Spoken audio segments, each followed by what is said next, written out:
What is up guys? This is Bullshot, back again with another Call of Duty mobile video. I hope you guys are having a fantastic day and I hope you guys are enjoying the new Season 1 update so far.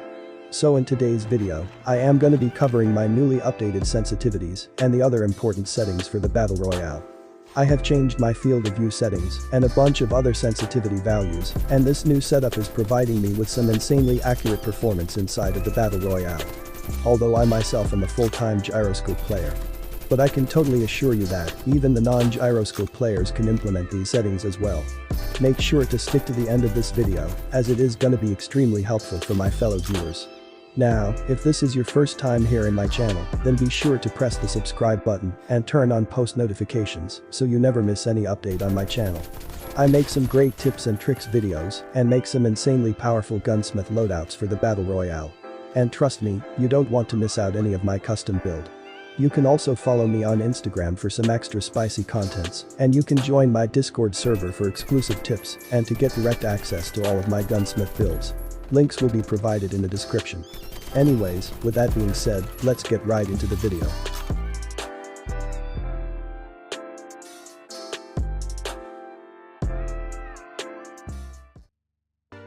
First, I am gonna be starting with the basic settings of the Battle Royale. The primary settings are pretty much the same as they were before the previous season update. But there are some new things added in the previous Season 8 update. Although I already have discussed every single option in my previous sensitivity video, I am still going to cover them just for the sake of the fresh players. The fast scope switch allows you to change optics with a drop-down menu, which only works if you carry more than one optic attachment. I personally never use any optic other than the classic red dot sight, that's why I am not using this option. The slide hint is totally an optional choice, it basically shows you a slide button instead of a crouch button when you are sprinting. The shotgun hit reminder also is an optional choice, as it doesn't affect anything to the gameplay, it just shows you the placements of the bullets fired from a shotgun. The automated armor repair allows you to continuously upgrade your armor until the health points of the armor reaches to 150 points. I personally do not like to use this option because it becomes extremely unpredictable to use in the middle of engagements. Rest of the settings are pretty reasonable. Now, in the Battle Royale, I am currently using the tap and hold option to aim down sight for better versatility in the middle of the battlefield, and most importantly, I am gradually switching to 4 fingers claw, and I've become extremely comfortable with this option. Other than that, I use the one tap slide option. The always sprint option is a very important thing as it helps to slide flawlessly without going crouch. I have been using maximum field of view in both of my perspectives. It matches with my sensitivity values pretty easily and I don't see any changes coming anytime soon. That's pretty much it for the basic settings of the Battle Royale. In the graphic settings, I personally use the graphics quality on the low or the medium option. Although my device has support for higher options, but it gets extremely hotter on anything over the medium quality and the frame starts to drop pretty drastically once I play more than a few matches. But for the frame rate, I'll recommend you to use the maximum settings every single time, as this is a first-person shooter/online battle royale, and for any online FPS title, the frame rate has to be the most important factor in the game. Now for the rest of the options. Before the release of the update, I used to run the depth of field option, but after the release of the Season 1 update, everything other than the shadows option are pretty much gone from the medium graphic settings. But trust me, that won't be any problem regarding your gameplay. And for the shadows option, I personally keep it always on because it gets me perfect awareness against the airborne users. And lastly, my Battle Royale graphic style is set on realistic mode because for me, it is the most comfortable mode to play and it gives me a Black Ops kind of vibes to be honest. In the audio settings, I have kept everything pretty much the same except the UI volume and the in-game music. Decreasing the UI volume to 50% is extremely user-friendly for me and I think you should apply this to your audio settings as well. It will reduce the tap sounds when you press any button while playing the Battle Royale. Now in the settings of the special effects, I have been using the pink electrical flash or the battlefield smoke effect. Although it is a cosmetic thing after all, which depends totally on your personal preference. You can use whatever you wish to, but for the get hit hint effect, I'll be suggesting you to use something dynamic like the pink or the red one. There is nothing much important to discuss in the loot settings. Here is my armor formation for different sorts of armors. Using kinetics while engaging enemies can be a huge pain in the ass. That's why, me personally, always try to stick to the blue and the black armor plates. But that's totally up to your choice. And for the optics, I personally never use anything other than the classic red dot sights or the holographic sights. I usually don't recommend you to use any kind of optics in close range encounters. I am using the red dot sight with my weapons just because it feels more user-friendly in the long-range ATS engagements. But keep this one thing in your mind, you should never use any optics with the shotguns or submachine guns, as they are made only for close-quarter combats, and any optic will just decrease your overall mobility, which is a very necessary factor in close-range engagements. But one thing that I want to recommend you, it's very necessary to carry some lethal grenades and some tactical grenades. It doesn't matter whatever your storage formation is, you have to equip at least 3 Nova gases and 3 cluster grenades in order to counter the enemy tanks and the Trapmaster campers in the buildings. Also, you must carry a set of smoke grenades, as they will be super helpful whenever you need to get out from a risky situation. And lastly, here is complete formation of the mods for all sorts of weapons. And now, before we get to discuss my newly updated sensitivity settings for the Season 1 Battle Royale, I want you to have a look on some of my gameplay clips.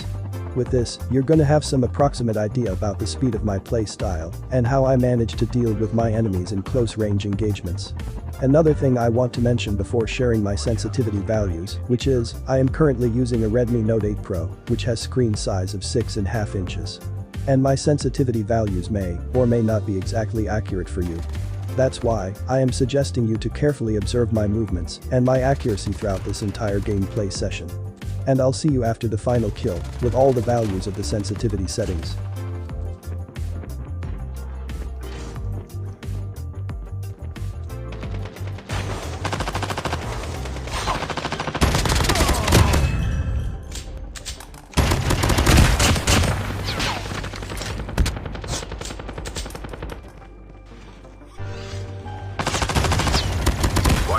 K9 unit incoming.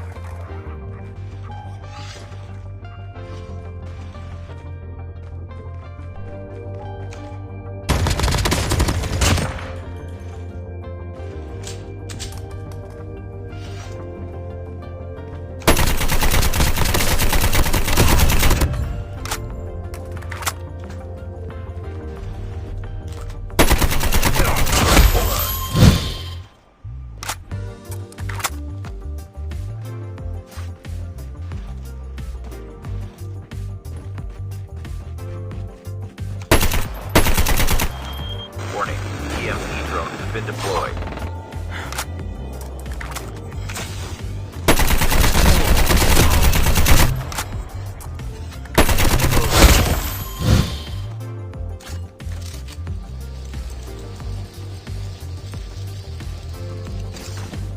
Chip terminal is almost ready.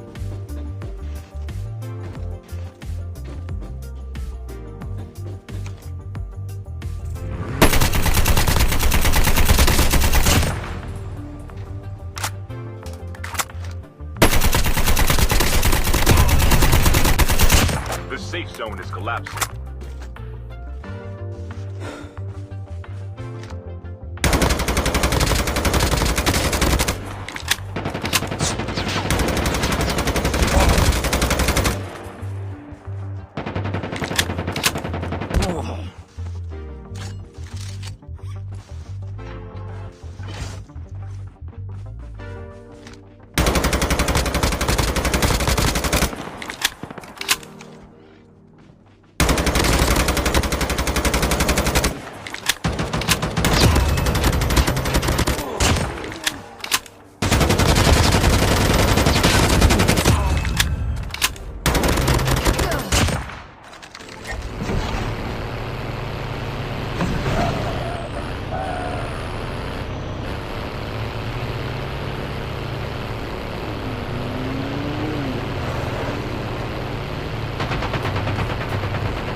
Airdrop has been delivered.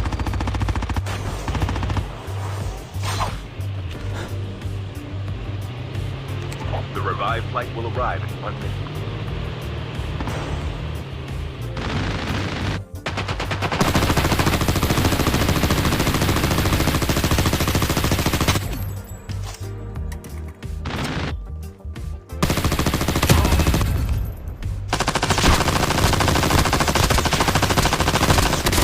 Careful, a poltergeist is active.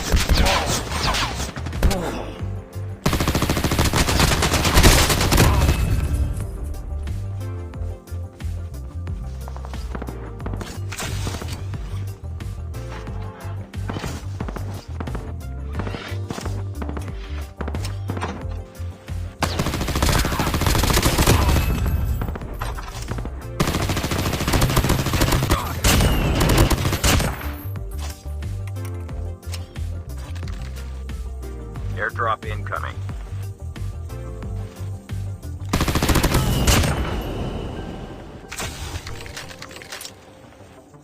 As you guys have noticed, I have a moderately fast movement speed, which is pretty easier to adapt.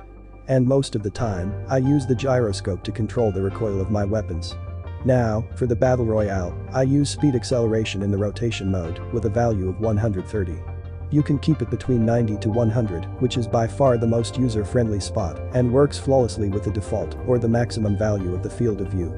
Currently I am using 130 because of the boosted FOV and third-person perspective. It matches perfectly with the speed of my movements, and along with my highly accurate gyroscope setup, it can provide you with some extremely optimized performance. For the sensitivity switch settings, I recommend you to use third option, which is gradually switching while aiming down sight. And now, the most important part, here are all the sensitivity values for the Battle Royale. Feel free to pause the video, take some screenshots, and note down every single values. Just keep one thing in mind. According to your play style, you can make some changes here and there in the general and the firing sensitivity. But I recommend you not to make any changes to the gyroscope values because it is extremely calculated for a moderately fast play style, specifically for the mobile players. And trust me when I say, it will give you some aimbot level accuracy for all sorts of ranges possible. Lastly, here is my 4 fingers HUD layout for the Battle Royale. It's a pretty basic 4-finger setup, which is extremely easy to adapt. I normally play with 3 fingers in general. However, for being a tap and hold to ADS user, I just use the scope button with my right index finger, and that's the only job for my 4th finger.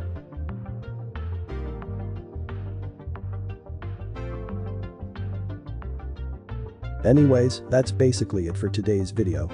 I hope you have enjoyed today's contents. It would be greatly appreciated if you drop a like and share this with your teammates.